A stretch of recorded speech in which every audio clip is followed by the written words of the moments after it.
Comme chaque samedi, chaque samedi, nous avons des lives sur le mariage. Et aujourd'hui, pour bien commencer, nous allons commencer notre live dans le thème et les prières de mariage. Voilà. Vous avez déjà le thème, les prières de mariage. Et est-ce que vous pouvez récupérer un mari qui est déjà parti? Est-ce que vous pouvez demander à Dieu le mariage? Est-ce que beaucoup de questions, est-ce qu'on peut prier pour le mariage? Est-ce que c'est important de prier pour le mariage? Aujourd'hui, vous allez suivre. Pourquoi certains couples ne prient plus ensemble? Pourquoi vous êtes mariés mais vous ne priez plus ensemble? Peut-être parce que vous ne comprenez pas. Mais je vous supplie de suivre ce live. Je suis très sûr que vous allez comprendre beaucoup de choses. Je vais d'abord poser les bases. Et puis je vais donner les sujets de prière. Je pose les bases, l'enseignement d'abord. Et puis je vous dépose les sujets de prière. Je pose les bases. Et puis je vous donne les sujets de prière pour votre couple. Je vais donner 6 raisons pour lesquelles il faut prier dans un mariage et pour un mariage. Si vous n'êtes pas célibataire, suivez-moi très bien. Si vous êtes fiancé, suivez-moi. Je vous donne 6 raisons pour lesquelles il faut prier pour le mariage. Vous êtes marié, suivez-moi très bien. Vous êtes célibataire, suivez-moi très bien. Fiancé, suivez-moi. Je vous donne 6 raisons pour lesquelles il faut prier pour le mariage. Les mariés, mettez-vous ensemble. Tiens ta femme, suivez l'enseignement. En tout cas, papa, si ta femme est là, dis-lui de venir suivre. Si ta femme est là, dis-lui de venir suivre. C'est un enseignement très, très bien pour vous.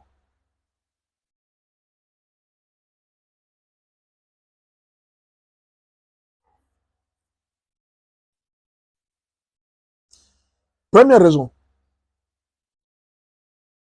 On prie pour le mariage. On prie dans le mariage parce que c'est une recommandation divine. Première raison. On prie pour le mariage. On prie dans le mariage parce que c'est une recommandation divine. Dieu a dit, ne vous inquiétez de rien, mais en toute chose, faites connaître vos besoins à l'Éternel. Vous êtes là, vous avez les soucis. Votre mari est devenu infidèle, il est ivrogne, il ne donne pas l'argent, il est mauvais. Votre femme est insoumise, elle est compliquée, elle est tout ça.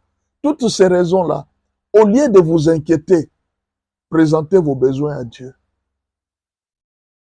Dieu interdit aux mariés de s'inquiéter. C'est un ordre, hein? Ne vous inquiétez de rien. Est-ce que vous avez un mari qui sort beaucoup, qui est infidèle? Dieu dit ne t'inquiète pas. Dis-le moi. Est-ce que tu as une femme insoumise qui ne te comprend pas? Dieu dit ne t'inquiète pas. Dis-le moi.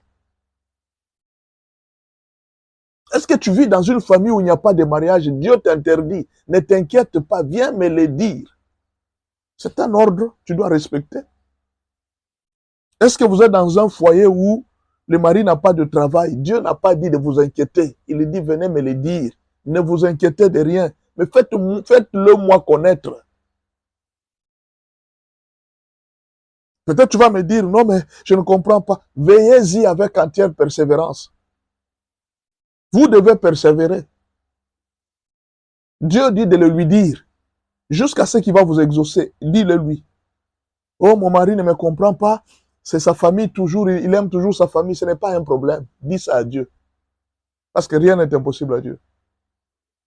Non, ma belle famille vient me menacer. Il n'y a pas de problème. Dis ça à Dieu. Dieu n'a pas autorisé de t'inquiéter. Dieu nous interdit de nous inquiéter. Dis-le à Dieu. Tu ne t'inquiètes pas? Mais pourquoi tu t'inquiètes? Donc depuis que nous sommes là, j'ai remarqué qu'on n'a pas d'argent, on n'a pas de parcelle, on doit acheter une parcelle. Est-ce que Dieu t'a dit de t'inquiéter? Est-ce que Dieu t'a autorisé de t'inquiéter? C'est interdit. Les inquiétudes sont interdites devant Dieu. Dieu nous a interdit de nous inquiéter. Ne vous inquiétez de rien. De rien. Quand on dit rien, c'est rien. C'est un terme universel. Le mot tout, rien, le, ce sont des termes universels. Quand on dit les enfants, on parle de tous les enfants du monde. Quand on dit les hommes, on parle de tous les hommes du monde. Quand on dit des enfants, c'est une partie des enfants. Quand on dit des hommes, c'est une partie des hommes. Quand on utilise le terme les, c'est un terme universel qui englobe tout le monde. Quand on dit rien, c'est un terme universel qui englobe tout le monde. C'est-à-dire personne. Ne vous inquiétez de rien. Rien, c'est-à-dire n'importe quel problème. Ne vous inquiétez pas. L'inquiétude est un péché. Alors, si tu es dans le mariage et que tu t'inquiètes de ton mari, c'est un péché. Si tu es dans le mariage et que tu t'inquiètes de ta femme, c'est un péché. Dieu a interdit de s'inquiéter. Je m'inquiète beaucoup pour ma femme. C'est un péché. Tu ne peux pas t'inquiéter. C'est interdit. La vie chrétienne a des interdits.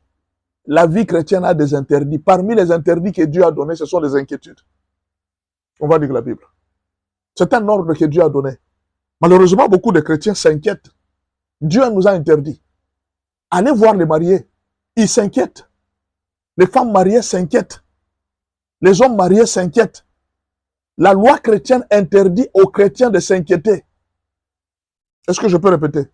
Est-ce que tu peux partager ces lives à quelqu'un? Tu as un ami, tu as une soeur. Partage-lui ces lives. Dis-lui, viens entrer, viens écouter ce que Dieu dit. Est-ce que tu peux me dire qui t'a déjà autorisé de t'inquiéter? Qui t'a autorisé de t'inquiéter, toi? Quand tu t'inquiètes là, qui t'a autorisé? Mari infidèle, ne t'inquiète pas. Enfant compliqué, ne t'inquiète pas. Vous avez une maladie dans la maison, ne vous inquiétez pas. Vous manquez l'argent, ne vous inquiétez pas. Partagez-moi ce live à quelqu'un. Tu n'as pas une amie qui s'inquiète. Je vais divorcer. Non, non, Dieu n'a pas dit de divorcer quand les choses ne vont pas bien. Il a dit, dites-le moi. Toi, tu veux divorcer. Qui t'a donné l'ordre de divorcer? Dieu t'avait dit que quand tu as un problème, divorce. Il avait dit, quand vous avez des problèmes, ne vous inquiétez pas. Dites-le moi. On va dire ça. C'est un ordre. Mais là, moi, je ne sais pas. Ou alors vous êtes chrétien, ou vous ne l'êtes pas. Un chrétien, c'est celui qui obéit aux ordres de Dieu. Mais toi, tu n'obéis pas. Quand il y a un problème, je vais divorcer. Quand il y a un problème, on va se séparer. Dieu t'avait dit, toi, de te séparer quand les choses ne vont pas bien. Ou bien il t'avait dit de lui dire ce problème. Et quand il t'a dit de lui dire, il n'a pas dit de lui dire et puis d'arrêter. Non. Veille-y avec entière persévérance. Je vais vous lire la Bible, vous allez lire. On peut lire ça? Philippiens 4, verset 6. Philippiens 4, verset 6. Ne vous inquiétez de rien, mais en toutes choses. Quand on dit toutes choses, le mot tout, c'est un terme universel. C'est-à-dire tout ce qui concerne ta vie terrestre, tout ce qui te concerne, en toutes choses, sans rien laisser. Le travail, le mariage, les finances, les enfants, en toutes choses. Quand on dit toutes choses, en toutes choses, même quand tu vas en toilette, toutes choses. Quand tu veux te laver, toutes choses. Votre bailleur est en train de vous faire un problème. En toutes choses, dis-le à Dieu.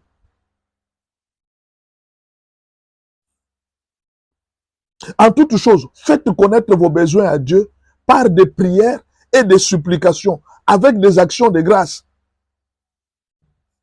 Il y a des gens qui font des prières, il y a des gens qui font des supplications, mais qui ne font pas des actions de grâce. Quand vous faites des prières, des supplications, vous devez ajouter des actions de grâce.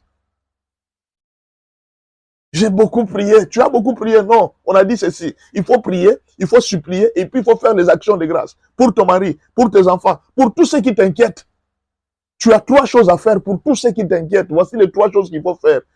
Pour ton mari, pour tes enfants, pour l'infidélité de ton mari, pour l'infidélité de ta femme, l'insoumission de ta femme, pour les troubles des enfants, la désobéissance de tes enfants, pour le manque de travail, pour tout ce que tu n'as pas, pour pour ta maladie. 3 choses que tu vas faire. Ne t'inquiète pas. Première, interdit. 2, tu dois faire des prières. 3, tu vas faire des supplications. 4, tu vas faire des actions de grâce. Alors, tu veux que je te dise quoi? Toi, tu as pris ta décision. Je vais divorcer. Dieu t'a ordonné de divorcer. Tu vois que beaucoup de chrétiens n'obéissent pas à Dieu. Vous comprenez maintenant pourquoi il y a des problèmes dans les mariages? C'est parce que beaucoup de chrétiens n'obéissent pas à Dieu. Partage-moi ce live à cette dame-là. Tu vois ton ami qui t'a parlé hier là. Oh non, moi je trouve que je vais divorcer. Va le lui dire. Partage-lui ce live. Il dit, viens suivre ici ce que le pasteur dit. Ce que Dieu dit. Parce que ce n'est pas moi qui dis. Ce n'est pas ma parole. Je n'ai jamais écrit une Bible. C'est Dieu qui a écrit.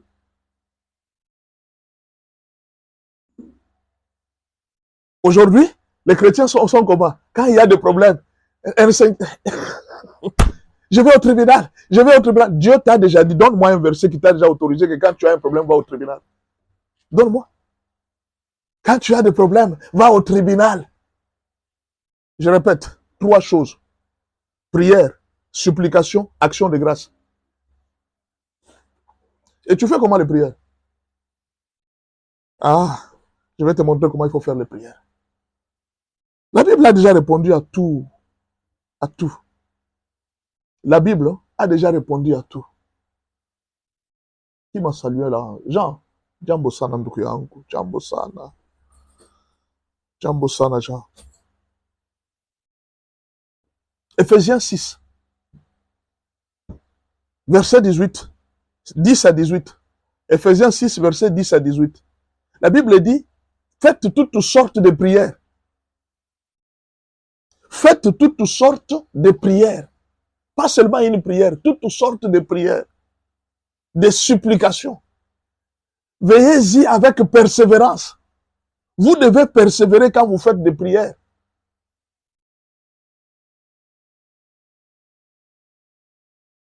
Jésus ajoute, ne vous inquiétez de rien.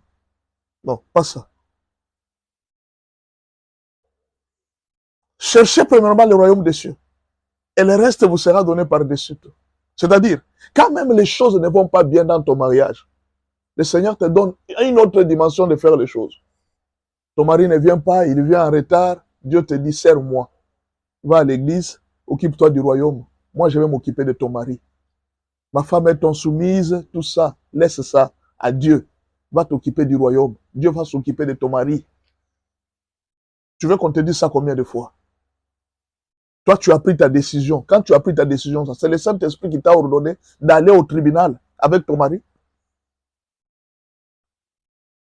Vous voyez, hein? Il ne faut pas être hypocrite.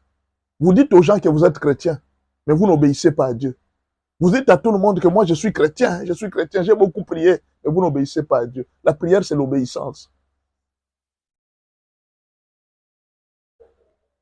La prière, c'est l'obéissance.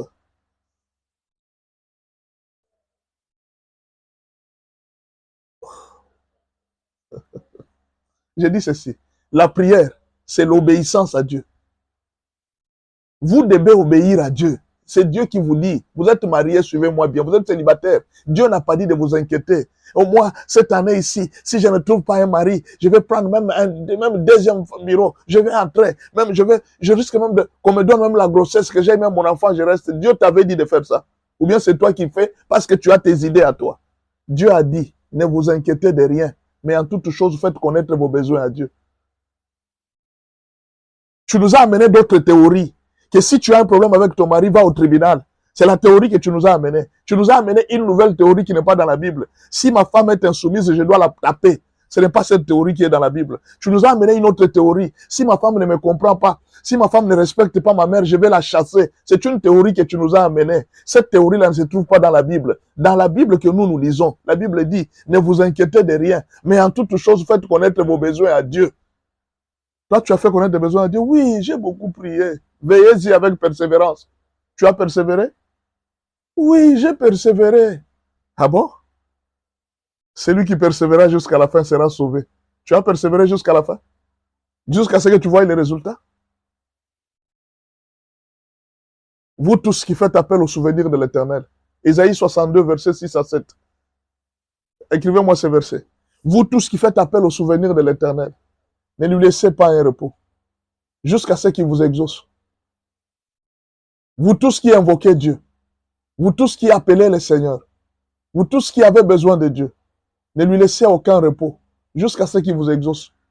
C'est ce que la Bible dit. Maintenant, toi, tu as quelle théorie? Dieu a dit que quand vous m'invoquez, ne me laissez pas un repos. Ésaïe 62, versets 6 à 7. Quand vous m'invoquez, ne me laissez pas un repos, jusqu'à ce que je vais vous exaucer. Maintenant, la question que je te pose, toi, tu as quelle théorie? Ésaïe 62, versets 6 à 7. Dieu dit, quand vous êtes en train de m'invoquer, vous faites appel à mon souvenir, ne me laissez pas de repos, jusqu'à ce que je vais vous exaucer. Mais toi, tu laisses du repos à Dieu, tu vas au tribunal. Excuse. Tu laisses le repos à Dieu, tu vas chercher la belle famille. Tu vas chercher ta mère. Maman, ma femme n'est pas obéie. Dieu n'a pas dit que quand tu as un problème avec ta femme, va dire à ta mère.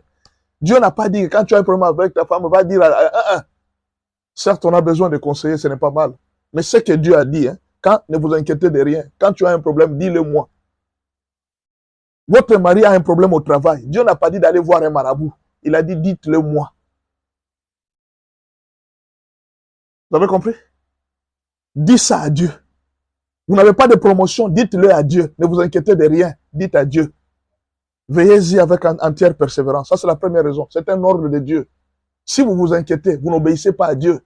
Parce que Dieu a interdit les inquiétudes. Chaque jour, je ne sais pas si vous êtes en train d'intimider les pasteurs. Pasteur, je trouve que moi, je vais laisser. Je trouve que moi, je vais laisser. Parce que depuis que j'ai commencé à... Vous m'intimidez, moi. Vous n'allez pas m'intimider. Et si vous laissez, c'est votre problème. Moi, mon problème. Il faut obéir à Dieu. Dieu a dit persévérer. Je vais mourir dans ce... Tu ne mourras pas. Tu vas mourir parce que tu te fais des soucis. Dieu t'a autorisé de faire des soucis. Il avait dit de ne pas s'inquiéter. D'ailleurs, Dieu a dit, bénissez Dieu en toutes circonstances, car cela est à votre égard sa volonté. Oui, c'est sa volonté. Quand il dit que c'est ma volonté, alors qu'est-ce que tu veux faire? Est-ce que c'est la volonté de Dieu que mon mari sorte dehors? Non, Dieu ne peut pas vouloir ça. Mais il dit que bénissez-le. Qu'est-ce que moi je vais faire? Je suis là, je dépends d'un ordre. L'ordre m'a été donné de les bénir. Donc, l'ordre m'a été béni de ne pas... Bon, écoutez, je vous donne un exemple. Hein.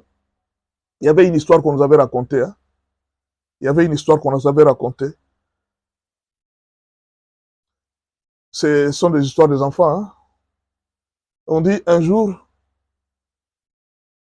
le roi lion voulait récompenser les gens. Mais il leur avait mis une épreuve. Il leur avait mis une épreuve. Il dit, voici, il y a les piments ici. Il y a les piments là-bas. Celui qui va manger la quantité de ces piments, sans dire, aïe, aïe, sans crier, tu manges, tu es calmement, quelle que soit la douleur du piment, tu ne cries pas. Il sera récompensé. C'est celui qui sera mon adjoint. Vous comprenez? Tous les animaux, quand ils venaient, ils prennent les piments. Ah, aïe, ah, tout le monde venait. Quand on vous dit que c'est interdit, vous ne pouvez pas crier. Ne criez pas, sinon vous allez rater la récompense. Ne vous inquiétez pas, vous allez rater la récompense. Personne n'avait réussi cette récompense, à part les lièvres qui étaient venus avec une malignité.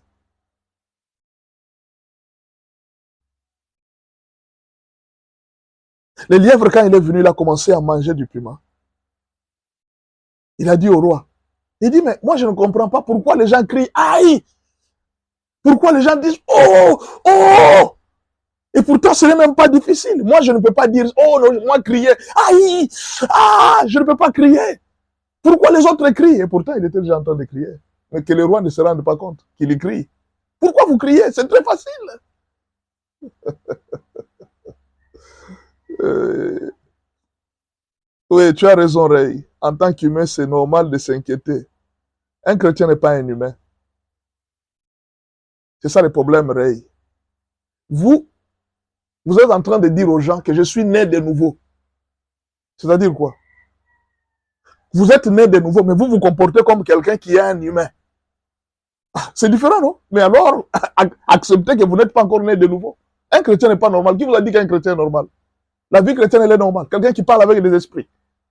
Vous trouvez un homme, c'est un homme là normal. Un chrétien, c'est un fou. Oh, vous ne savez pas. Un chrétien, c'est un fou. Un chrétien n'est pas un homme normal. Tu es né de nouveau. Tu n'es pas un homme normal. Voilà, c'est ce qui fait mal. Imaginez, je vous donne le cas de David. C'est ce qui étonne le monde d'ailleurs. Si vous êtes humain, vous vous inquiétez en tant qu'humain, vous n'êtes pas chrétien.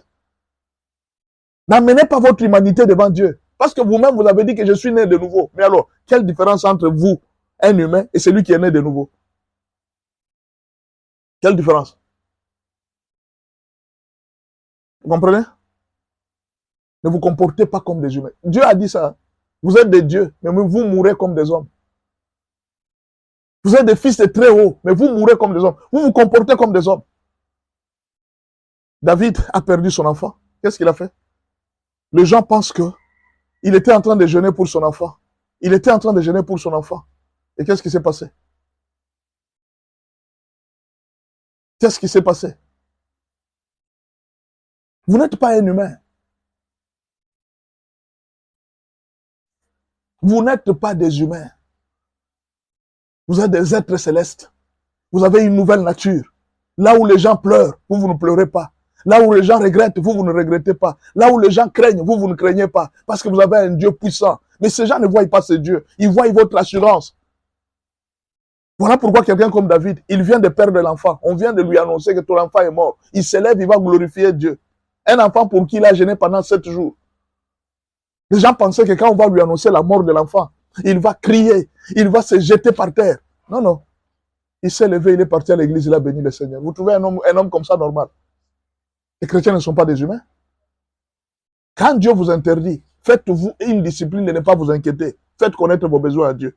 Sinon, sans discipline, la vie chrétienne ne vaut rien. Deuxième raison.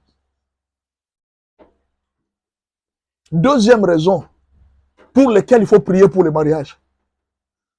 Le serpent n'était pas apparu aux célibataires, mais aux mariés. Adam était seul. Le serpent n'est jamais venu le tourmenter. Quand tu es célibataire, il y a des problèmes qui ne vont pas te suivre. Quand tu es seul, il y a des problèmes qui ne te suivront pas. Les jours où tu te décides de te marier, le jour où tu prends seulement la décision que je veux me marier, c'est ce jour-là où le serpent se lève. Le jour où Dieu termine de mettre Adam et Ève, il les installe. C'est ce jour-là où le serpent se lève. Tout ce jour, le serpent était tranquille. Il a attendu le mariage pour se lever. Vous trouvez ça normal? Jules, bonjour. Merci beaucoup. Jules Mbungu, 1, bonjour. Vous trouvez ça normal? Tout ce jour, si Adam est en train de créer, le serpent était là en train de se pavaner et tout ça, de faire ses histoires. Les jours seulement qu'il a vu Dieu installer Adam et Ève, les mettre dans le jardin, le serpent se lève, il n'était plus tranquille. Il va se lever. Le diable n'aime pas le mariage. Il ne l'aimera jamais. Le jour où vous prenez la décision de vous marier, c'est ce jour-là qu'il se lève. Il fait sortir ses paquets. Et vous voulez rester dans la distraction? J'ai trouvé un fiancé. Vous annoncez à tout le monde. Et surtout avec vos histoires des réseaux sociaux ici. Faites attention. Petite fiançaille. Filmez. Publiez. Qui vous a dit qu'il faut tout publier? Qui vous a dit qu'il faut tout publier? Écoutez, je ne vais pas vous tromper. Je ne suis pas de la logique des gens qui font le mariage avec pompe. Je ne suis pas de cette logique-là. Tout le monde ne pouvait pas faire un mariage avec pompe. Il y a des gens qui devraient être bénis en secret. Il y a famille et famille, mon frère. Il y a famille et famille. Même Dieu, il y a des rois qu'il a oint en public. Il y a d'autres rois qu'il a oint dans la chambre. Quelqu'un est roi, on l'a oint dans la chambre, dans les secrets. Mais c'est un roi. Vous savez pourquoi Dieu le faisait? Lui est Dieu. Il prend des gens, il va les oindre dans la chambre. Où est-ce qu'on a oint David? Où est-ce qu'on a oint David? C'est dans les salons. Ce sont des choses qui se font en public. David est devenu roi dans un salon. La manifestation officielle s'est faite dans un salon. Quand on vous dit qu'on vous bénisse dans un salon, dans votre propre salon, non, nous devons aller dans la grande salle. Nous devons aller dans la grande salle, faire des grandes cérémonies. Il n'y a pas de problème. Voilà pourquoi vous divorcez. Vous pensez que Satan n'aime pas les mariages. Toutes choses, il faut publier sur les réseaux sociaux. La nouvelle naissance de l'enfant, vous publiez. La nouvelle ceci, vous publiez. Tout est devenu ouvert pour vous. Vous pensez que le monde vous appartient.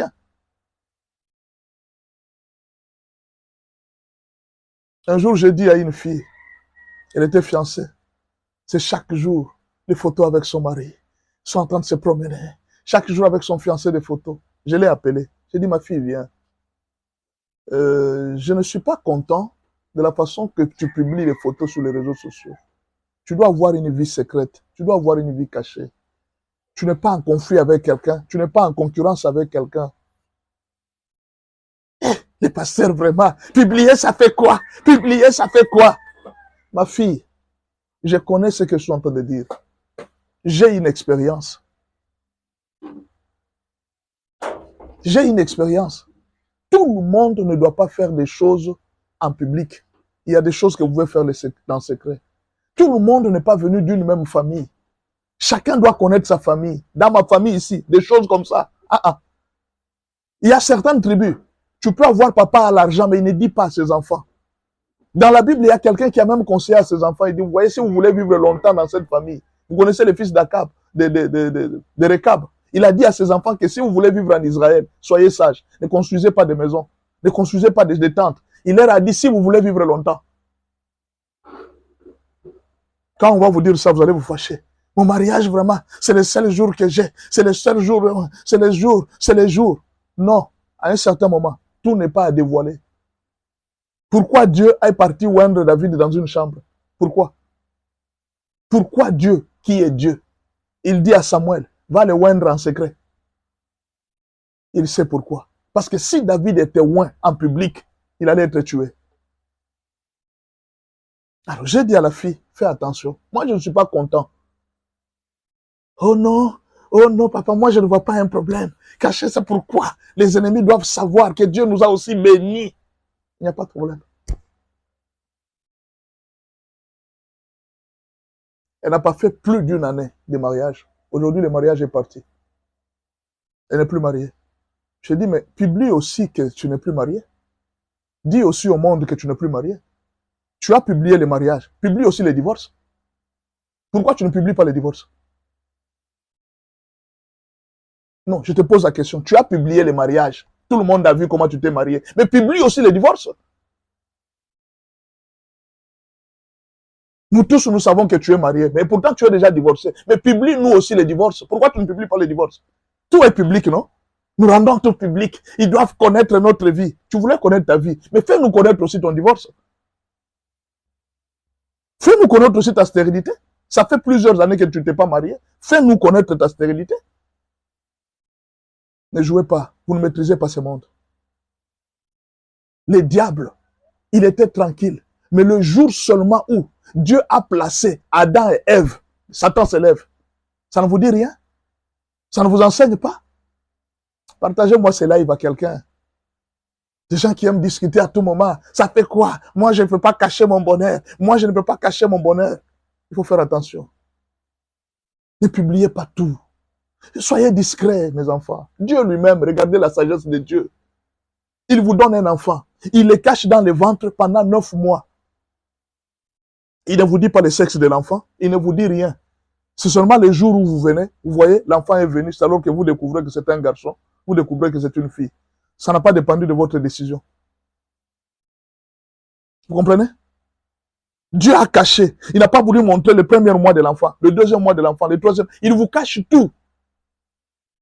Mais pourquoi nous ne pouvons pas copier celui-là que nous aimons? Dieu nous a montré que dans la vie doit être secrète. Pourquoi vous avez fait la chambre? Aujourd'hui, je vois même des gens qui commencent à publier leur chambre à coucher, les lits là où tu dors.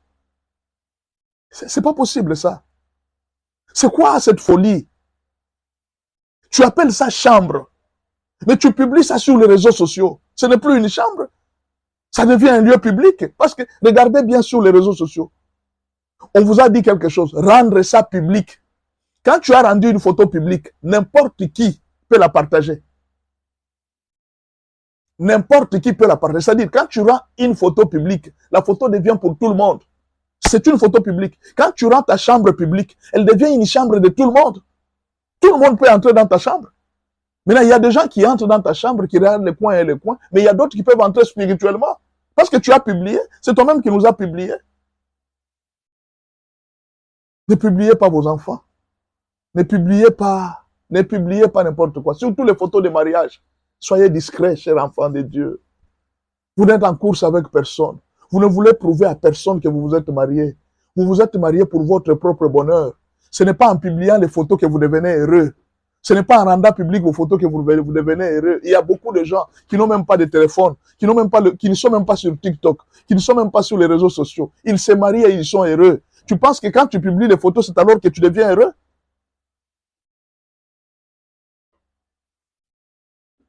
Il n'y a pas de problème, je ne t'interdis pas. Parce que toi, tu vas dire, non, vous les pasteurs, vous voulez toujours interdire tout. Vous voyez les démons partout. Non, je suis en train de te dire. Quand Adam a commencé à donner les noms des animaux, il a même donné les noms des serpents. Est-ce qu'Adam savait que le serpent est rusé? Il ne savait pas. Le jour où Adam a découvert la face du serpent, c'est le jour où Ève est arrivée. C'est ce jour-là qu'Adam a découvert que le serpent qui était là, ce n'était pas un animal normal. Aujourd'hui, tu n'as pas encore compris. Tu vas comprendre le jour où tu vas te décider de te marier. Tu vas comprendre les jours où tu prendras la décision seulement de dire non, demain, je vais venir dans ta famille. C'est ce jour-là que tu vas comprendre. Tu vas voir les belles sœurs avec qui tu causais, elles changent de face. Tu vas voir des amis avec qui tu parlais, changer de face. Tu vas voir la belle-mère qui te voyait là, qui t'accueillait très bien, elle change de face. C'est ce jour-là que tu vas comprendre que le mariage n'est pas un jeu. Voilà pourquoi je vous demande, quand vous êtes mariés, avant, après, pendant, continuez à prier. Genèse 3, verset 1. Genèse 3, verset 1. Le serpent était le plus rusé de tous les animaux de champ. Quand l'Éternel l'avait fait, il dit à la femme, Dieu a-t-il réellement dit, vous ne mangerez pas de tous les arbres du jardin? C'est quand vous prenez la décision de vous marier, ou quand vous êtes dans le mariage, que le serpent s'approche de votre pour vous détruire. Les soucis de Satan, c'était quoi? Les soucis du serpent, c'était quoi? C'était de les détruire. Toutes les belles questions qu'il était en train de poser. Moi, je te pose la question, même toutes les images, les applications TikTok, Facebook qu'on est en train de nous mettre. Parce que si tu ne sais pas là, il peut y avoir derrière ça la ruse du diable. Tu ne sais pas. Satan est en train de vouloir connaître les secrets des gens dans toutes les maisons. Là où vous les avez enfermés, là où vous avez mis de vos prières, vous-même vous êtes venu vous dévoiler sur les réseaux sociaux. Les secrets qui étaient inconnus commencent à être connus devant tout le monde. Soyez sages, enfants de Dieu. Protégez votre mariage. Soyez discrets. Ce n'est pas parce qu'on... Non, une petite bague de fiançailles rendue publique. Tu n'es même pas encore marié. Tu commences à rendre public. Tu connais ta famille. Tu connais ta famille. Ah mon Dieu. Des fois, je suis en train de faire le délivrance. Je suis dans la délivrance chaque jour. Quand je vois comment est-ce que les gens souffrent, j'ai envie de dire aux gens, ne faites pas ça. Je sais quand même qu'aujourd'hui, avec la liberté, tu vas dire quoi à quelqu'un? Tu vas dire quoi à quelqu'un? Je suis libre, ne touche pas ma vie chrétienne. Qu'est-ce que je vais te dire? Tu connais tout. D'ailleurs, toi-même, tu es brebis. Tu me corriges, moi, le pasteur. Pasteur, moi, vos doctrines là, il n'y a pas de problème, maman. Tu as une bonne doctrine. Vas-y. Je ne te dis plus rien. Merci beaucoup. Je sais même quand je prêche là, tu me boudes. Hey, ce pasteur ici, il se croit spirituel, hein? Toi qui es trop spirituel, il n'y a pas de problème. Fais attention. C'est juste un conseil que je te donne. Le serpent est là dans les réseaux sociaux. Le serpent est là partout. Le serpent est là. Soyez discrets.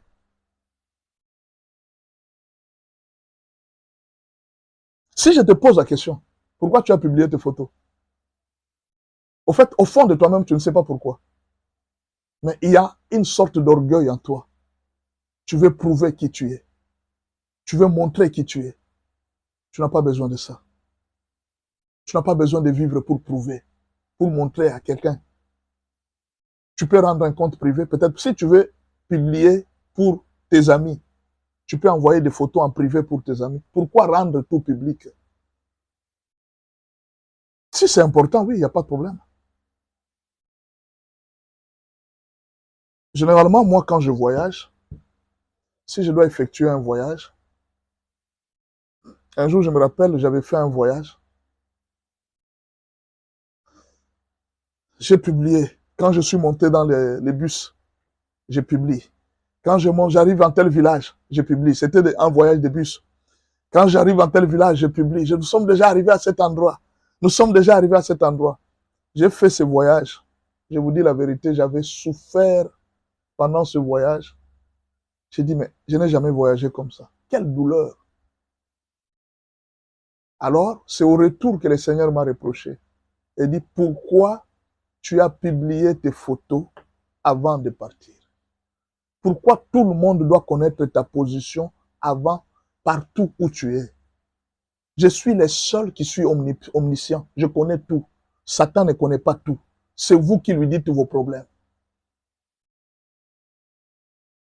Vous les lui dites sans vous rendre compte.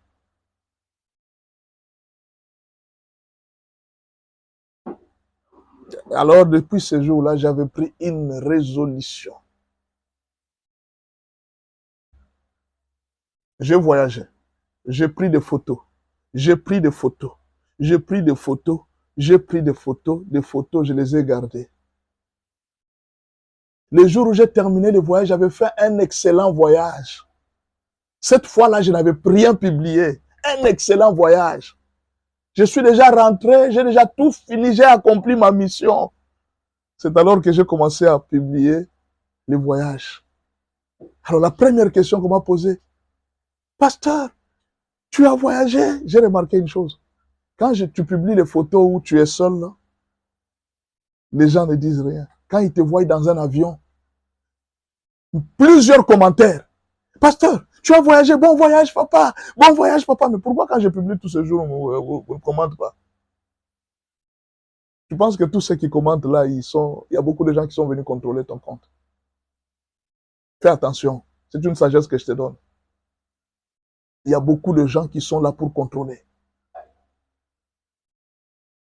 C'est quand tu publies que tu leur donnes ta position. Elles ne connaissent pas ta position. J'ai publié des photos 3 semaines après mon retour. Papa, bon voyage. Il dit bon voyage. Je viens d'arriver, vous me dites bon voyage. Je suis déjà là. Je ne réponds même pas. Ah, merci. Bon voyage, merci beaucoup. Tu vas faire combien de jours? Abi, je ne sais pas encore. Je suis déjà là, je suis déjà rentré. Mission accomplie. Cette fois-ci, vous ne m'avez pas eu. Soyez sages.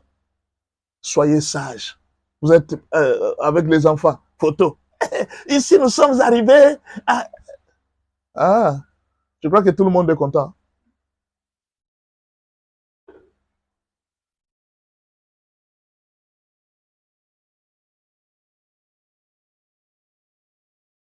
Troisième raison. Troisième raison pour laquelle il faut prier pour le mariage.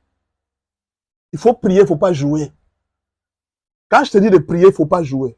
Tu as vu Dieu te dire que non, va au tribunal. Dieu n'a jamais dit ça. C'est toi qui es parti au tribunal. Dieu a dit, quand tu as un problème, ne t'inquiète pas. Prie. Toi, tu as créé ton système. Quand j'ai un problème, j'appelle le conseiller. Quand j'ai un problème, j'appelle le... Non, non, non. Dieu a même dit que quand tu es malade, ne va pas à l'hôpital. Appelle les anciens. Quand les anciens terminent leur travail, alors là, tu peux aller à l'hôpital. Il faut d'abord que les anciens terminent leur travail sur ton corps. Parce que les médecins ont toujours dit, nous soignons, nous ne guérissons pas. Les guérisseurs, c'est Dieu. Avant d'amener ton enfant à l'hôpital, avant d'amener ton mari à l'hôpital, appelle le pasteur, appelle un ancien de l'église. Il dit, viens prier pour mon mari, je vais l'amener à l'hôpital. Troisième raison pour laquelle tu dois prier. Écoute-moi très bien. Troisième raison pour laquelle tu dois prier. La maternité est un combat pour ceux qui auront des enfants qui ont un grand destin. Si ton enfant va faire beaucoup de choses dans le monde, Satan ne permettra pas que cet enfant vienne dans le monde. Il ne permettra pas. Si ton enfant sera président, il sera un grand homme sur cette terre. Maintenant, moi je ne sais pas, je ne peux pas vous dire ça. Je ne sais pas comment Satan discerne. Comment Satan sait que cet enfant sera grand? Je ne sais pas. Comment Satan sait que dans ce ventre ici, il y aura un grand enfant? Je ne sais pas. Il y a beaucoup de choses. Dieu a dit, nous nous connaissons en partie. Mais moi, je vous dis qu'il sait. Mais comment moi aussi, je sais que Satan sait? C'est ce que j'ai vu dans la Bible. Je peux vous donner plusieurs exemples. Vous savez que la mère de Joseph, elle était stérile avant de la mettre au monde. Elle a souffert pour avoir Joseph. Est-ce que vous savez? Mais qui est Joseph après? Qui est Joseph? Vous savez que la mère de Jean-Baptiste, pour mettre Jean-Baptiste au monde, elle a souffert pour avoir Jean-Baptiste. Élisabeth. Mais qui est Jean-Baptiste? C'est lui qui devrait oindre le roi. La mère de Samson, pour avoir Samson, elle a souffert. Mais qui est aujourd'hui? Qui était aujourd'hui Samson? Quand vous avez un enfant qui va naître avec une grande destinée, vous aurez le problème de maternité. Au fait, pourquoi Dieu le permet? Imaginez quelqu'un qui a la grossesse, pas une grossesse, mais qui a des nations dans le ventre. Vous avez déjà vu ça? Une maman qui porte 2 enfants dans le ventre, mais Dieu lui dit que ce ne sont pas des enfants. Ceux que tu vois là, ce ne sont pas des enfants, ce sont des nations. Dans le ventre, oui, tu portes des nations. Oui, je porte des nations. Toi, tu vois un bébé. Ce n'est pas un bébé, c'est une nation. Ah, nation. On va lire la Bible. Parfois, tu ne sais pas pourquoi tu as le combat de maternité. Oh, s'il vous plaît, est-ce que vous ne pouvez pas me partager les lives à cette dame? Elle est en train de souffrir pour la maternité, elle ne sait pas pourquoi elle ne met pas au monde. C'est Dieu qui est en train de te prévenir. Qui est Samuel? Samuel devait oindre Christ. Samuel devrait oindre Jésus. Parce que Jésus, c'est le type de David. C'est lui qui devrait oindre Jésus, qui devrait mettre l'onction sur Jésus. Jésus, c'est l'image de David. David, c'était de la tribu de Juda. David représentait Jésus. Alors, c'est lui qui devrait mettre l'onction sur David. Pour naître, sa maman a fait ça. Anne a souffert pour avoir Samuel. Elle a souffert.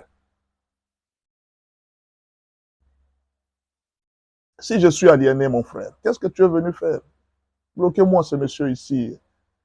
Vous avez beaucoup de comptes de sorciers. Allez dans les comptes de sorciers. Pourquoi vous venez chez les chrétiens? Vous qui êtes intelligents, mais vous venez quand même dans les comptes de chrétiens. Allez dans les comptes des gens qui sont intelligents. Il y a trop de comptes de sorciers, de magie. Allez-y, mon frère, Jean qui a dit. Tu vois, il y a beaucoup de comptes de magiciens. Ils font des magies. Allez là-bas, ils sont très intelligents plus que nous. Nous ne sommes pas intelligents. Vous venez quand même dans nos comptes. Nous sommes des aliénés. Vous venez quand même. Vas-y, mon frère. Bloque-le qu'ils disparaissent même. Il y a beaucoup de comptes de magiciens. Allez-y là-bas. Nous sommes des aliénés. Nous acceptons. Nous sommes d'ailleurs des fous. Aliénés même, c'est trop peu. Jésus nous a appelés des fous. Quelqu'un qui a la foi, c'est un fou. Un vrai terme. Hein? Nous sommes des fous. Jésus nous a appelés des fous. Nous sommes des fous. L'apôtre Paul dit, la foi, c'est une folie pour les gens qui périssent. Nous sommes des fous. Aliéné, c'est un bon terme qui me convient. Je suis vraiment un aliéné. Parce qu'un homme normal ne veut pas dire les choses que j'ai dit. Je vous ai dit qu'un chrétien n'est pas un humain. Voilà pourquoi on nous appelle des fous. C'est normal. Disparais même dans mon compte ici. Je n'ai même pas besoin de toi. Va suivre les magiciens là-bas.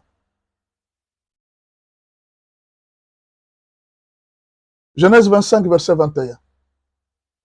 Vous voyez? Et je suis en train de dire aux hommes, écoutez-moi, vous êtes mariés. Vous êtes mariés. Vous comprenez? Vous êtes mariés. Suivez-moi. Généralement, les hommes mariés laissent aux femmes de chercher les enfants. Va te battre, va chercher la maternité. C'est la femme seule qui prie. C'est une erreur. Vous devez accompagner votre femme à avoir un enfant.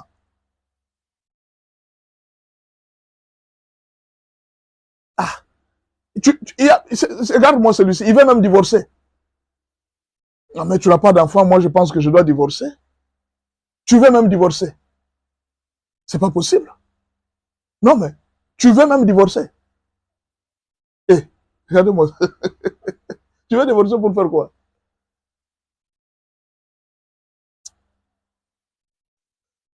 Genèse 25, verset 21. Genèse 25, verset 21. Partagez-moi ce live à cette femme qui n'a pas d'enfant. Isaac implora l'Éternel pour sa femme. Isaac implora l'Éternel pour sa femme, car elle était stérile, et l'Éternel l'exauça. Rebecca, sa femme, devint enceinte. Qui a imploré l'Éternel? Isaac. Le mari, il implore pour sa femme, et l'Éternel l'exauça. Isaac y a un enfant. Si vous comprenez? Isaac y a un enfant. Prenez le temps de prier pour votre femme. Accompagnez votre femme pour avoir cet enfant-là qui... Écoutez. C'était quels enfants? Cette femme seule ne pouvait pas réussir. Écoutez d'abord, écoutez ce que Dieu dit. Genèse 25, verset 22. Les enfants se heurtaient dans son sein. Et elle dit, s'il en est ainsi, pourquoi suis-je enceinte? Elle alla consulter l'Éternel. Pendant qu'elle a la grossesse, elle commence à regretter pourquoi elle a eu la grossesse. Tu vois pourquoi Dieu l'a laissé stérile pendant longtemps? C'est parce que pour avoir de tels enfants que toi tu auras là, ce ne sont pas des enfants normaux. Vous avez déjà vu des enfants qui se battent déjà dans le ventre. Ils commencent déjà la guerre dans le ventre. Poum, poum, poum, poum. Petit, tu joues pas avec moi. Les enfants sont en train de se battre dans les ventres de leur maman. Ta, ta. Jacob frappe. Esaïe répond. Poum, coup de pied, coup de tête. Alors, la maman, c'était chaque jour qu'elle sentait des mouvements de ventre. Elle a eu les dégoûts de la grossesse. Voilà pourquoi Dieu l'a laissée stérile pendant longtemps. Parce qu'elle devrait être préparée à avoir des enfants. Les enfants que vous allez avoir, ce sont des enfants qui vont faire les histoires dans ce monde. Et Dieu vous prépare, il vous laisse assez de temps pour que vous ayez le temps de prier, pour que vous puissiez soutenir cette grossesse. Dieu ne voulait pas que Isaac puisse avoir des enfants comme ça, sinon ils allaient avorter. Même si pendant ce temps, l'avortement n'était pas encore, ils allaient avorter. De douleurs comme ça. Vous commencez la douleur de la grossesse depuis les premiers mois jusqu'au 9e mois. Problème sur problème. Aujourd'hui hôpital, demain hôpital, aujourd'hui hôpital. Mais c'est qui cet enfant? Pourquoi cet enfant est venu nous ruiner, terminer notre richesse? C'est une nation. Alors quand elle est partie consulter l'Éternel, Dieu lui a dit, les enfants que tu portes, merci beaucoup Espérance, merci beaucoup GSK, merci beaucoup Nzambende Moto pour tout ce que vous faites pour ce live. Les enfants que tu portes, c'est ces deux nations qui se trouvent dans ton ventre. Il dit, ce ne sont pas des enfants normaux. Tu as deux nations dans ton ventre. Tu as deux nations dans ton ventre. Deux nations. C'est-à-dire, pendant qu'elle voit deux bébés, Dieu est en train de voir les nations. Donc, c'était deux nations qui étaient en train de se battre. Boum, boum, boum, boum. Et vous pouvez vous imaginer que les jours de la naissance, l'aîné est sorti, les petits frères étaient en train de les tenir au niveau du pied. Parce qu'ils étaient en train de se chamailler, qui va sortir le premier? Vous avez déjà vu ça?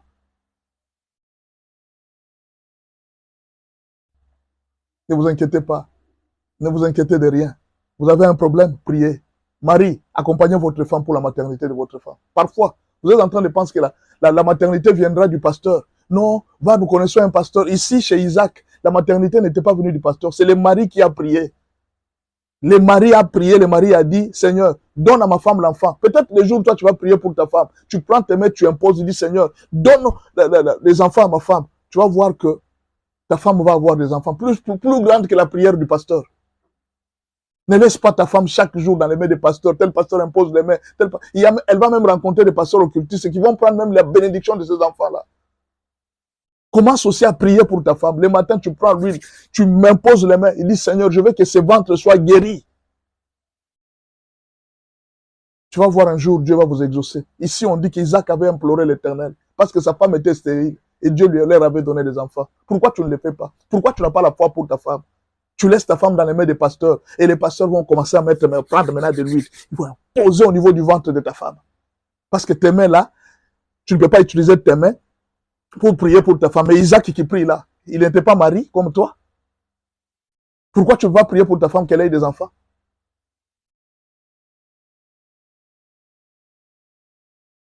Combattez la stérilité. On est en train de combattre l'avenir.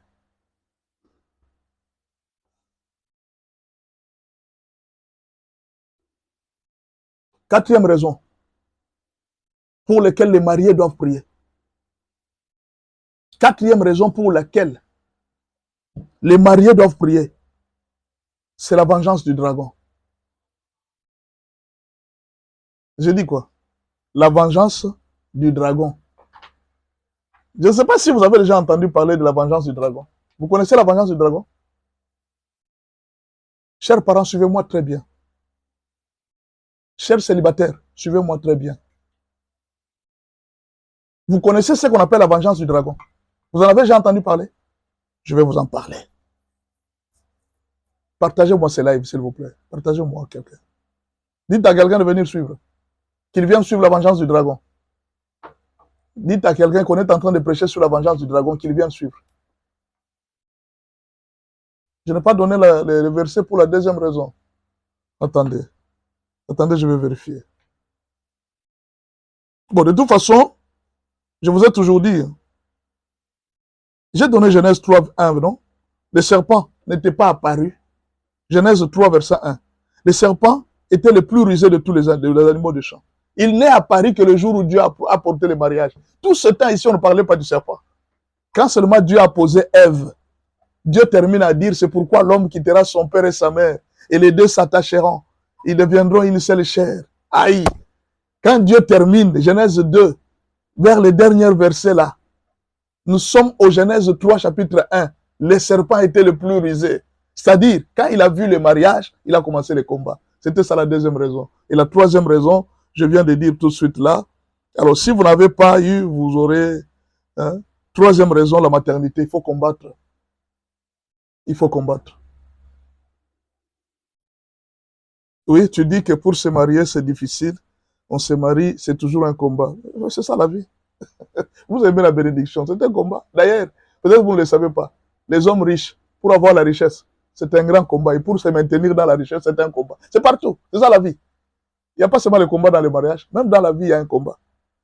Quand tu es pauvre, tu es combattu. Quand tu as l'argent, tu seras combattu. On t'a déjà dit que les riches ne sont pas combattus. Ils sont encore plus combattus. Les célibataires sont combattus pour ne pas se marier. Les riches sont encore plus combattus. Les mariés sont encore plus combattus pour qu'ils divorcent. C'est ça le diable. Dieu a dit malheur à la terre. Dieu nous a déjà dit malheur à la terre parce qu'il est descendu vers vous. Il sait qu'il a trop peu de temps. Nous ne serons pas tranquilles. Et alors la tranquillité ne viendra que de la prière et de la persévérance. Tu dois persévérer. La Bible dit résistez au diable et il fuira loin de vous. Tu ne résistes pas, c'est ton problème. Toi tu dis non, je suis fatigué, c'est ton problème. Résiste, il va fuir. Mais quand tu ne résistes pas, il ne fuit pas. Il est très persévérant lui aussi.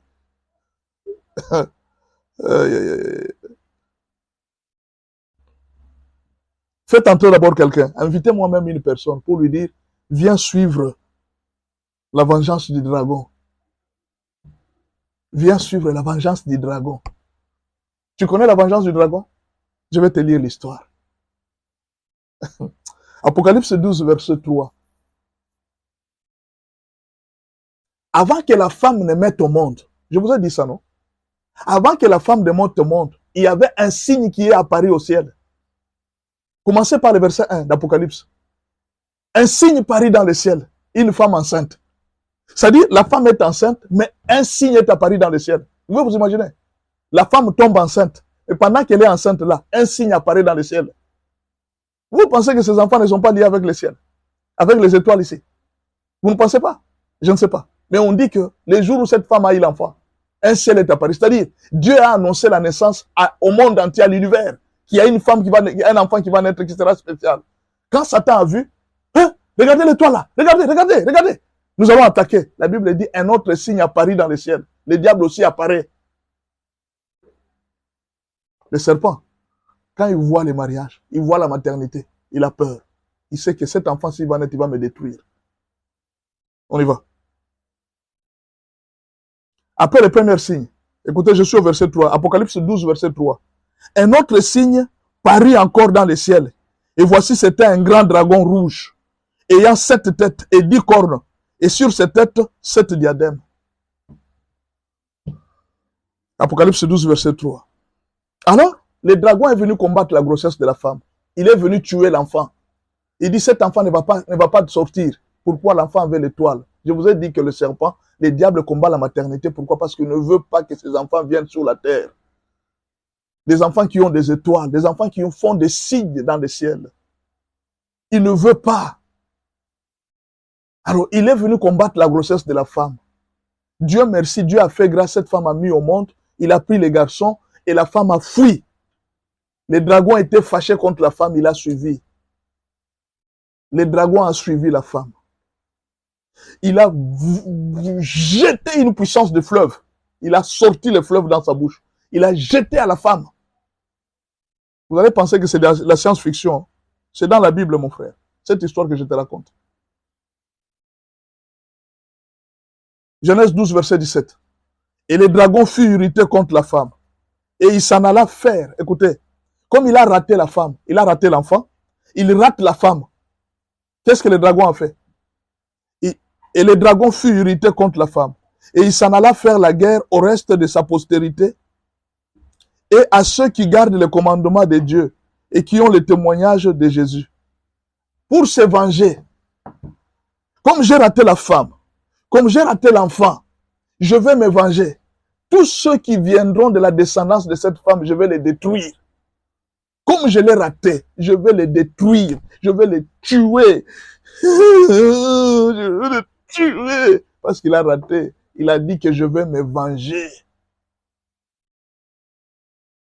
Peut-être que vous avez entendu parler de la vengeance du dragon. Maintenant, écoutez, moi, je vais vous donner un exemple. Comment est-ce que le diable se venge? Si vous ne suivez pas ça, vous risquez de négliger la prière pour vos enfants. Vous risquez de négliger les offrandes pour vos enfants. Ayez l'habitude d'offrir pour vos enfants. Ayez l'habitude de prier pour vos enfants. Ayez l'habitude d'aider vos enfants.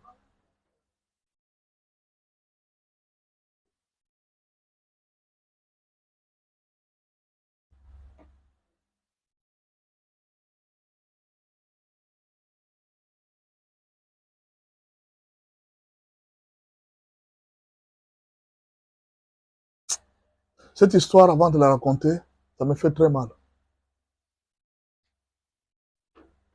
Gédéon, Dieu l'appelle. Il dit, viens, tu vas me servir. Quand Dieu l'a appelé, vous savez ce que Gédéon a fait? Il est parti dans la maison de son père. Il a détruit les autels qui étaient là. Il y avait les dieux Baal qui étaient là. Dieu Baal. Il était là, Dieu Baal. C'est pourquoi on l'a nommé Jérubal. Quelqu'un qui avait barré Baal. C'est quelqu'un qui avait tué Baal. Quelqu'un qui avait détruit les autels de Baal.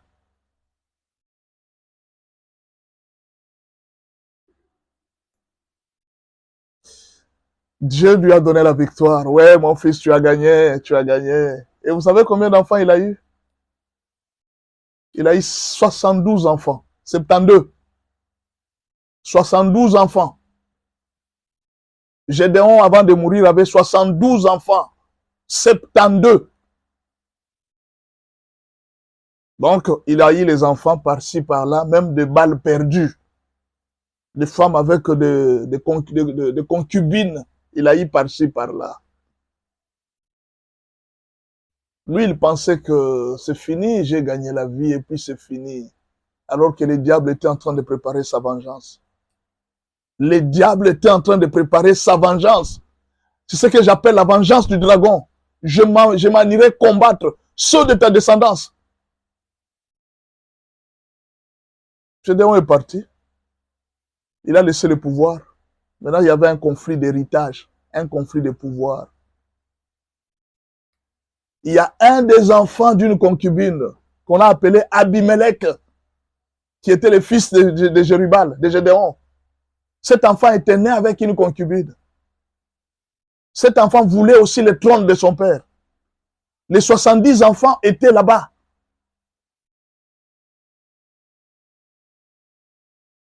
Oui, 70. 71. Il y avait 71 enfants. Donc 72. Et puis les 71 étaient là-bas. Au village. Lui était un enfant venu du dehors, enfant de la concubine.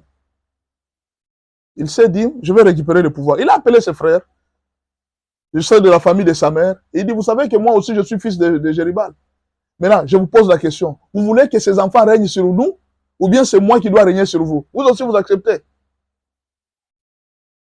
Non, nous ne voulons pas. Non, nous ne voulons pas. Nous voulons que ce soit toi qui sois notre roi. C'est toi qui dois être notre roi. Suivez bien cette histoire. Suivez bien cette histoire. Écoutez. Ils lui donnèrent 70 cycles d'argent. Où est venu cet argent? D'où est venu cet argent? Ils lui ont donné 70 cycles d'argent. 70.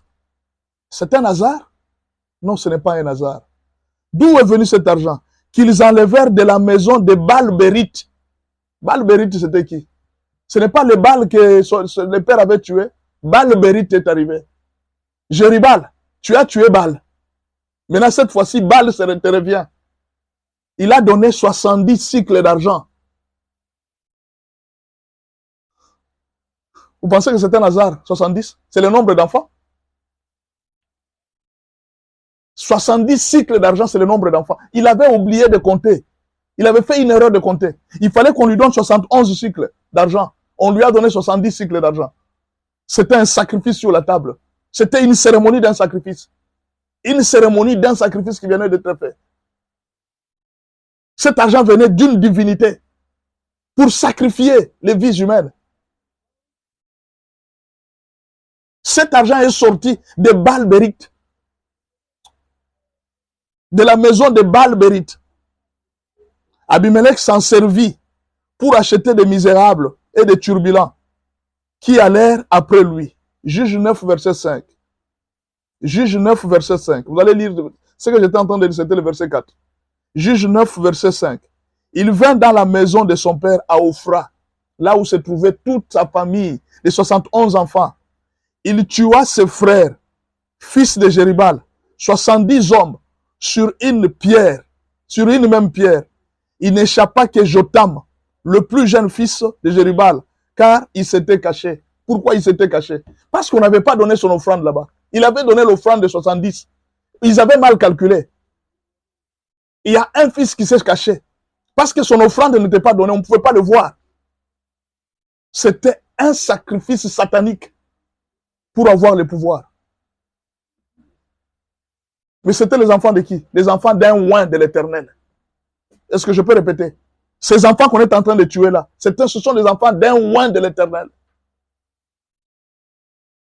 Oint de l'Éternel. Quand vous dites ne touchez pas à mes oints, ne touchez pas à mes oints, un oint de l'Éternel. On a touché ces enfants.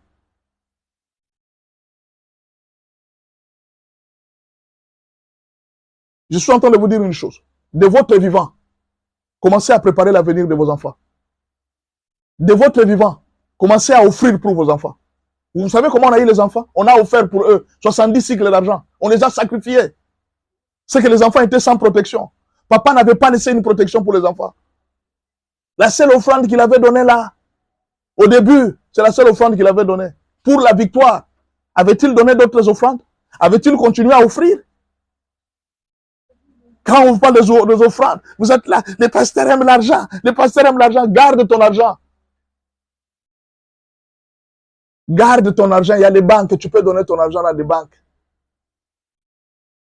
Nous, on aime seulement les offrandes. Il n'y a pas de problème, garde ton argent.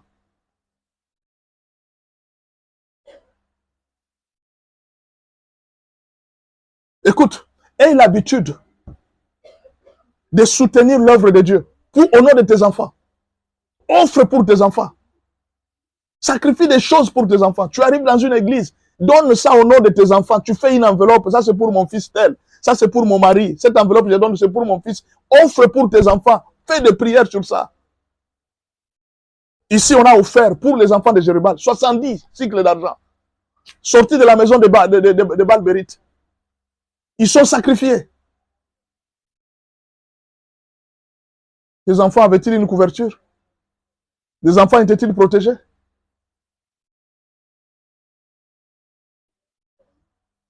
Je vais vous donner l'exemple de quelqu'un. Cinquième raison pour laquelle il faut prier. Nous devons garantir l'avenir de nos enfants. Quand vous êtes dans le foyer, il ne suffit pas seulement de vous, parce que vous là, vous êtes en train de voir votre avenir à vous. Les parents sont très égoïstes. Ils pensent à eux.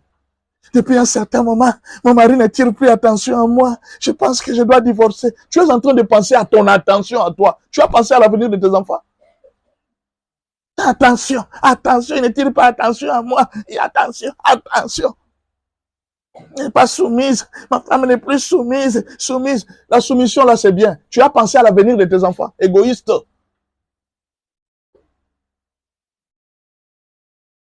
On divorce seulement. On divorce seulement. Le mariage, c'est aussi pour préparer l'avenir des enfants.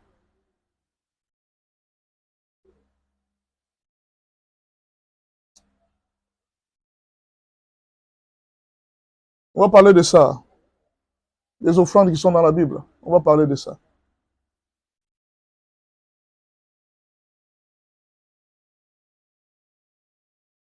Vous savez pourquoi Job a retrouvé ses enfants? Vous savez pourquoi Job a retrouvé ses enfants? J'ai dit ceci. Vous savez pourquoi Job a retrouvé ses enfants? Vous pouvez lire dans le livre de Job 1, verset 5. Lisez dans le livre de Job 1, verset 5. Chaque fois que les festins de ses enfants étaient terminés, après la fête de ses enfants, les fêtes d'anniversaire et les fêtes de ceci, Job appelait tous ses enfants. Il les réunissait. Il faisait une offrande pour eux. Il leur donnait un holocauste pour chaque enfant. Et il disait, peut-être que mes enfants ont péché contre l'Éternel. Et la Bible dit, c'est ainsi que Job avait coutume d'agir. Toi, tu es pasteur. Tu ne donnes rien pour tes enfants. Tu es sûr. Pasteur, beaucoup de pasteurs n'aiment pas offrir pour leurs enfants. Vous n'aimez pas entraîner vos enfants à offrir. Offrez pour vos enfants. Faites des sacrifices pour vos enfants. Parce qu'après vous, il y aura une guerre terrible. Les dragons vont chercher à se venger. Aujourd'hui, tes enfants sont tranquilles. Ils sont sous ta protection. Est-ce que tu as déjà mesuré ce que le diable va faire après toi?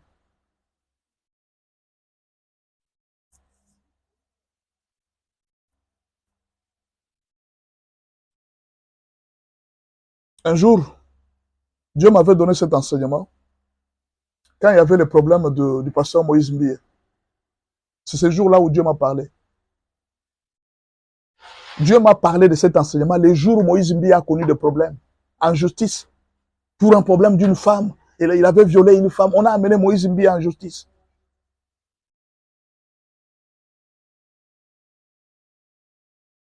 Vous comprenez? Dieu me dit. Je voulais entrer, me lancer dans ce débat aussi. Dieu me dit, tu es pasteur. Tu sais ce qui lui est arrivé. C'est alors que Dieu m'a parlé de Gédéon. Il dit, son père, il a détruit beaucoup d'hôtels dans ce pays. Et le diable était en train de chercher comment il va voir son fils. Vous devez beaucoup soutenir. C'est un fils d'un pasteur. Les fils des pasteurs sont très combattus. Le diable veut même chercher à faire disparaître tout. Parfois, ce n'est pas tuer comme ça. Hein. Ne croyez pas qu'on va toujours tuer vos enfants. Non. On peut le rendre tous, ils deviennent des délinquants, des voyous. C'est une autre mort.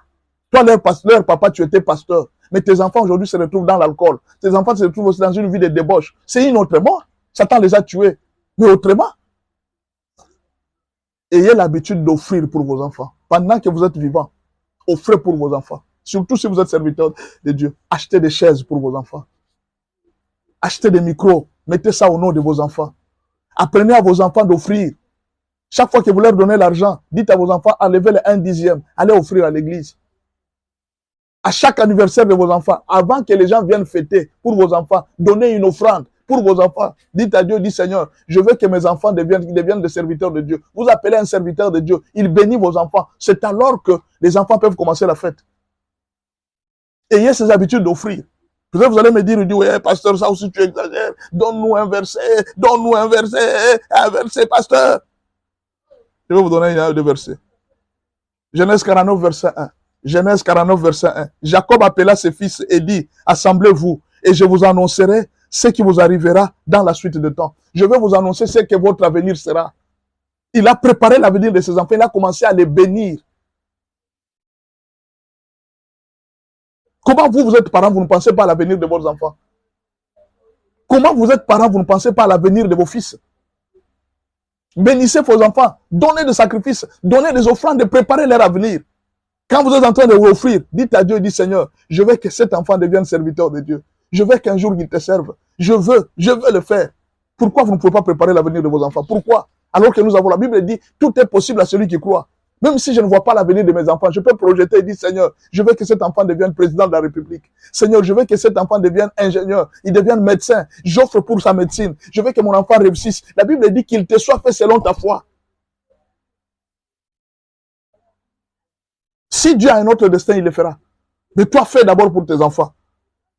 Mais j'ai vu Jacob ici. Tout ce qu'il a dit, c'est ce qui était arrivé à ses enfants.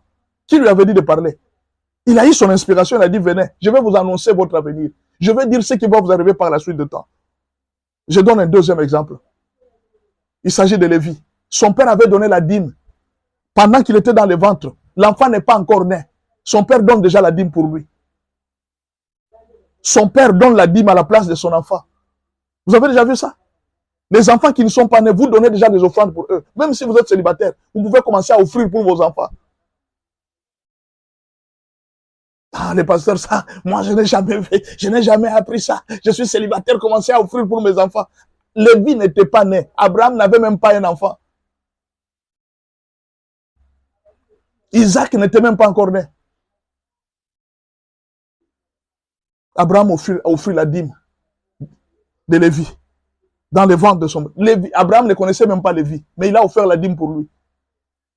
Il y a des petits enfants dont je ne connais même pas le nom. Je ne connais même pas comment il sera. Mais j'offre déjà les offrandes pour mes enfants. J'ai fait déjà ça. Si les anciens, les pères de la foi a fait, et nous, pourquoi on ne peut pas suivre son exemple? Abraham, c'est le père de la foi. Il l'a fait. Pourquoi nous, on ne peut pas suivre son exemple? Tout ça, on exagère, on aime l'argent. Comme si l'argent, c'est l'argent qui résout tous les problèmes du monde. Quand on a tué les 70 enfants, là, où était l'argent de leur père qu'il avait laissé en compte en banque pour venir justifier les enfants? N'est-ce pas l'argent qui avait tué ces enfants? N'est-ce pas les 70 cycles qu'on a donnés au temple de Satan qui a sacrifié ses enfants? Hébreux 7, verset 9. De plus, Lévi qui perçoit la dîme l'a payé pour ainsi dire par Abraham. Quand Lévi perçoit la dîme là, il avait déjà payé ça par Abraham. Comment? Hébreux 7, verset 10. Car il était encore dans les reins de son père lorsque Melchisedec alla au devant d'Abraham. Le père de Lévi, c'était qui? Le père de Lévi, c'était Jacob. Mais on dit qu'ici, c'était Abraham. Donc même moi, mon père, ce n'est pas mon père biologique. Mon père, c'est Abraham. Est-ce que tu comprends? Dans les seins de son... il était dans les reins. Et on a donné l'offrande pour l'enfant. Quand on te dit d'offrir pour vos enfants, faites-la par la foi. Tout ce que vous faites par la foi, Dieu agrée. Ce n'est pas une loi, oh, parce que là maintenant tu veux commencer à nous faire rentrer dans le Nouveau Testament. Non, non. Dans l'Ancien Testament, il le faisait par la loi. Nous le faisons maintenant par la foi. J'ai la foi que mon fils ici sera un jour médecin. Seigneur, je donne déjà pour ses études. Un jour peut-être je ne serai plus. Moi, je fais ça chaque jour pour mes enfants. Seigneur, que je sois en vie, que je ne sois pas en vie, que mes enfants ne dorment jamais affamés, qu'ils ne manquent jamais à manger. C'est ce que la Bible dit. J'ai été jeune, j'ai vieilli, je n'ai jamais vu les justes abandonnés, ni ses descendants mendier le pain. Job avait compris ça. Il faisait des offrandes pour ses enfants. Mais quand il s'agit de là, non, tu vois Job, quand il faisait ça, ce n'était pas offrande. Ça symbolisait Jésus-Christ, vous pour vous, tout est Jésus-Christ. Même l'offrande d'aujourd'hui symbolise toujours Jésus-Christ. Jésus-Christ est un symbole avant et même après l'Ancien Testament. Il est toujours le symbole. C'est quoi ça? Vous voulez la bénédiction et en même temps vous êtes en train de combattre la bénédiction. Il n'y a pas de problème. Si vous voulez garder votre argent en banque. Ça va vous aider, hein? Quand un jour vos enfants vont grandir, l'argent de la banque va aider vos enfants. Ne vous en faites pas. Parce que ce jour-là, où Jéribal était en train de perdre ses enfants, papa était déjà mort. Il avait laissé l'héritage. Mais c'est à cause de l'héritage que ses enfants sont morts. Toi, tu penses que tes enfants tiendront devant les oncles qui sont des sorciers au village là, même si tu leur as laissé autant de maisons. Mais on va les exterminer. Protège tes enfants dans le Seigneur.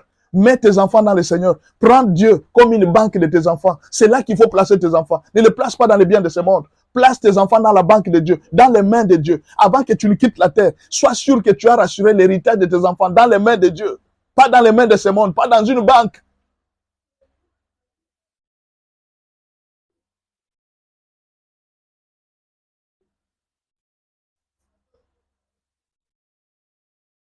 Je vais terminer par là, parce que je crois que je suis déjà à la fin.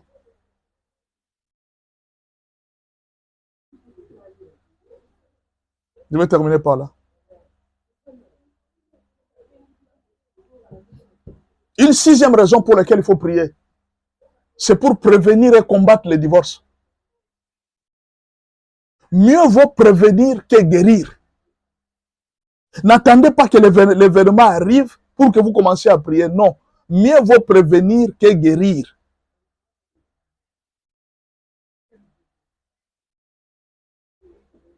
Est-ce que je peux répéter? Mieux vaut prévenir que guérir. N'attendez pas que l'événement arrive pour que vous commenciez à prier. Voilà pourquoi chaque jour, même si votre mari n'est pas infidèle, commencez à combattre l'infidélité chez lui.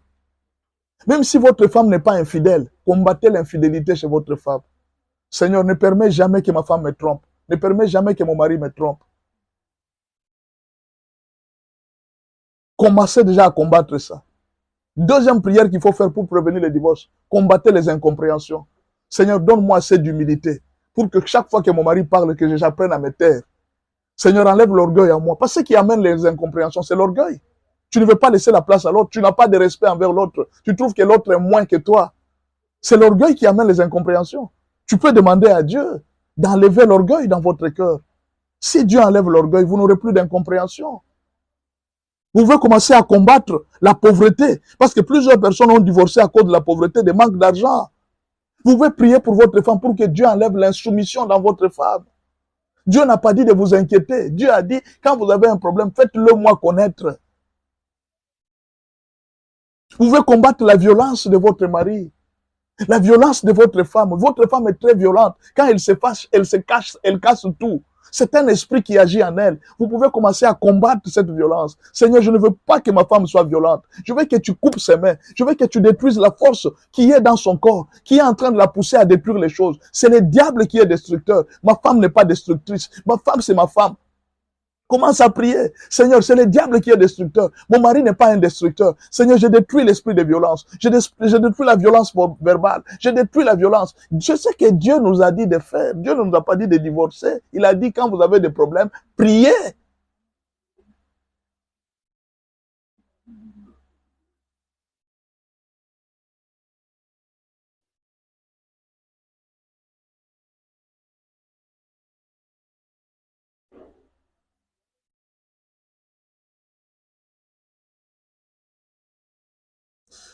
Prenez le numéro. Plus 243. Prenez ce numéro et écrivez-le. Comme ça, vous aurez la partie écrite. Il y a une deuxième partie que je n'ai pas donnée. À cause du temps, je ne saurais pas donner. Comment récupérer son mariage? C'est la deuxième partie. Prends 4 jours de prière. Le mari est une bénédiction. Tu dois prendre 4 jours de prière pour prier. Ta femme est une bénédiction. Tu peux prendre 4 jours pour prier pour elle. Premier jour, demande à Dieu le cœur de ton mari. Demande à Dieu le cœur de ta femme. Donc là où il y a le mari, pour la femme, tu mets ta femme. Le numéro, je n'ai pas fini le numéro, plus 243, 81, 86, 81, 652. Plus 243, 81, 86, 81, 652. Premier jour, demande le cœur de ton mari. Demande à Dieu d'incliner son cœur vers toi. Fais la prière de Séphora, femme de Moïse. C'est l'époux de mon alliance. Tiens ton alliance et dis à Dieu que cet homme qui est devant moi, cette femme qui est devant moi, j'avais fait alliance avec lui. Tu étais notre témoin. Dieu a été témoin de votre alliance. Rappelle ça à Dieu. Tiens ton anneau de mariage. Dis à Dieu, c'est toi qui as été témoin de notre alliance. C'est le mari de mon alliance. Demande à Dieu de détourner les yeux de ton mari des choses vaines. Qu'il détourne son attention de prostituées. Qu'il détourne son attention de boîtes de nuit. Qu'il détourne son attention de plaisirs qui lui sucent l'énergie et les finances. Qu'il détourne son attention de l'influence des mauvais amis. De ce monde. Que Dieu puisse détourner son attention de toutes ces choses. Prie pour qu'il redevienne le meilleur mari du commencement. Tu peux répéter ces sujets de prière. Tu répètes même 7 fois le premier jour. Tu répètes devant Dieu. Tu dis à Dieu. Tu pries pour ton mari. Tu pries pour ta femme. Dieu dit persévérer. Ne vous fatiguez pas. Si ça, le résultat n'est pas là. Je vous ai donné Ésaïe 62, verset 6 à 7. Vous qui faites appel au mari, au souvenir de l'Éternel, ne lui laissez pas de repos. Jusqu'à ce qu'il vous exauce. Continuez à prier pour votre mari. Ne faites pas la violence à votre mari. Non, tu es rentré en retard. Tu commences à les coller dans les habits. Non, continuez à les servir, à être soumise. Pensez que Dieu est plus puissant que lui. Là où il part, Dieu va l'attraper. Même s'il m'aime moi, Dieu l'attrapera un jour. Je vous ai déjà donné ce témoignage. Un jour, il y a un mari qui trompait sa femme. Sa femme ne savait pas. Sa femme ne savait pas. Pasteur sponsor est là, papa, pour nous, de l'église, l'église de TikTok. Merci beaucoup, je vais en parler. Je crois que le samedi à 20h, on va commencer à trouver un sujet, un moyen de faire un résumé de tout ce qu'on a dit en semaine, et puis trouver un nouveau sujet. Donc, chaque samedi à 20h, je crois qu'on va commencer le samedi prochain, samedi à 20h, juste heure de Kinshasa. On va commencer à faire le résumé de la semaine. Qu'est-ce qu'on a vu lundi? Qu'est-ce qu'on a vu mardi? Qu'est-ce qu'on a vu mercredi? Et alors, on va rappeler, et on va vous renvoyer toujours dans notre compte Pasteur Benjamin Aoka officiel. Vous allez, dans ce compte-là, vous allez trouver tous les enseignements que vous avez ratés.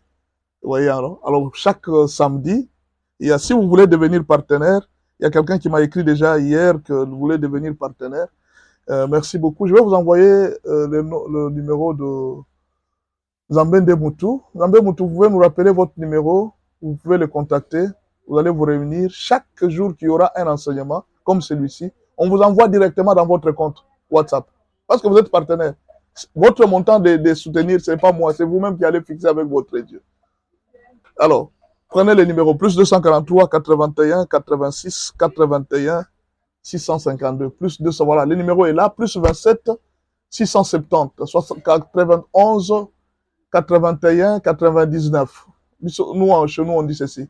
Plus 27 67 091 81 99. C'est ça les Français belges que les Belges nous ont donné. Voilà, vous le voyez, vous dites, moi aussi, je vais devenir, je vais soutenir cette émission, je vais soutenir la vision du pasteur. Vous allez nous soutenir et il y en a qui ont pris déjà en charge pour le samedi. Ils m'ont dit, pasteur, samedi, c'est nous. Alors, la journée de samedi, ce sont les partenaires qui m'ont pris en charge. Ils ont dit, pasteur, ce samedi-là, ça sera pour nous. Prophète Jules du Saint-Esprit, merci beaucoup, pasteur. Merci beaucoup, prophète. En tout cas, que Dieu vous bénisse. Alors, vous avez le programme de prière ici que je vous conseille de prendre gratuitement. Vous allez prendre, vous m'écrivez. Mais ceux qui sont des partenaires, moi-même, je vais vous envoyer ça dans votre compte. Que le Seigneur Dieu vous fasse du bien. En tout cas, pour aujourd'hui, je crois qu'il est déjà 7h32 minutes. On a dépassé de 2 minutes. C'est déjà beaucoup. Vous nous excusez pour ça. La fois prochaine, on va faire d'être un effort. Donc là, on se voit lundi. Et le samedi prochain, à 20h juste, nous commençons les lives. Nous sommes en train de préparer toute cette semaine. Donc chaque samedi, vous aurez les résumés des lives de lundi, mardi. On va vous faire un résumé si vous avez raté. Samedi à 20h juste, heure de Kinshasa. Donc aux États-Unis, ils seront à 20h juste, heure de Kinshasa. Aux États-Unis, ils sont à quelle heure? Ils sont déjà moins 6, ils sont 14h. Mais ils peuvent suivre. Ceux qui sont au Canada, ils peuvent suivre déjà à partir de 14h samedi. Ils peuvent nous suivre. Tout le monde aura quand même va se retrouver. Ceux qui sont en Afrique du Sud, ça sera pour eux vers 22h. Ils peuvent suivre. Donc, je pense que ce jour-là, tout le monde peut se retrouver pour ce jour-là. En attendant, que le Seigneur Dieu vous bénisse. Seigneur Dieu, merci beaucoup. Nous avons compris aujourd'hui l'importance de prier pour le mariage. Beaucoup de gens peut-être étaient en train d'ignorer. Je vous dis, Seigneur Dieu, de bénir tout un chacun. Merci, éternel Dieu, pour tout. Bénis, éternel Dieu, tes enfants. Dans le nom de Jésus-Christ de Nazareth. Amen. Adi, depuis la Côte d'Ivoire, que Dieu vous bénisse. Quelqu'un me dit, pasteur, je n'ai pas parlé du deuxième jour. Le temps est déjà passé. Écrivez-moi sur WhatsApp et vous allez retrouver les messages. Vous aurez le programme de tous les 4 jours. Merci beaucoup. Pasteur, priez pour moi. J'ai très mal au dos. Seigneur Dieu, je prie pour que tu enlèves cette douleur au niveau de son dos, au nom de Jésus-Christ de Nazareth. Tu peux aussi m'écrire sur WhatsApp, comme ça je vais te donner un programme pour lequel tu vas prier. Qui encore, merci beaucoup à vous tous. Je pense qu'il n'y a plus de questions. Là, on s'arrête par là et on se voit la fois prochaine. Merci beaucoup. 28 000 j'aime, c'était beau. Beaucoup de gens ont aimé cette émission, certainement. Que Dieu vous bénisse. Lundi matin, nous allons continuer avec les principes. Et samedi prochain, à 20h juste, nous commençons les lives, les résumés de la semaine. Et nous allons vous donner un nouveau message pour le samedi. Ça sera un grand message pour tout le monde. C'est le plateau de tout le monde. Si vous avez des sujets de prière, peut-être vous voyez que je ne donne pas assez de temps pour prier pour vous. C'est parce que je sais qu'il y a tout un système de prière. C'est-à-dire, quand derrière ce que nous faisons, il y a WhatsApp qui s'occupe de la prière des gens, de cas par cas. N'importe quel cas que vous avez, écrivez-moi sur WhatsApp, vous aurez des sujets de prière. Voilà pourquoi ici, je ne vous donne pas trop de sujets de prière. Écrivez-moi sur WhatsApp, vous aurez des sujets de prière. Que le Seigneur Dieu vous bénisse et à la prochaine.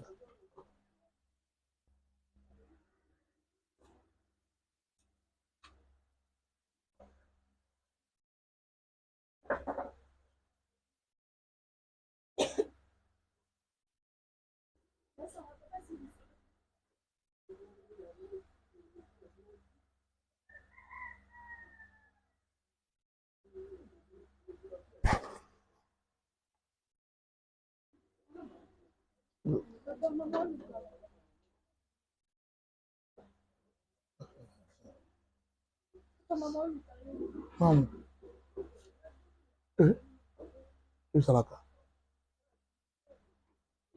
Bonjour maman. 0,30 $. Yes, yes, yes. Comment que tu en combien?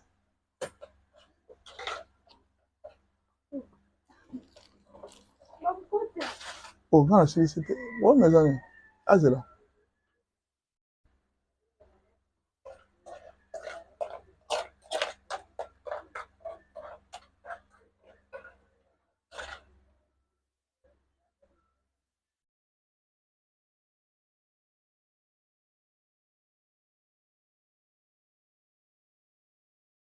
Bino vous avez douté. Il faut avoir l'habitude, il ne faut pas que déranger papa. Au monde, il faut que des andes. Ne me dérangez pas. Ne me dérangez pas. Apprenez vous-même à vous battre.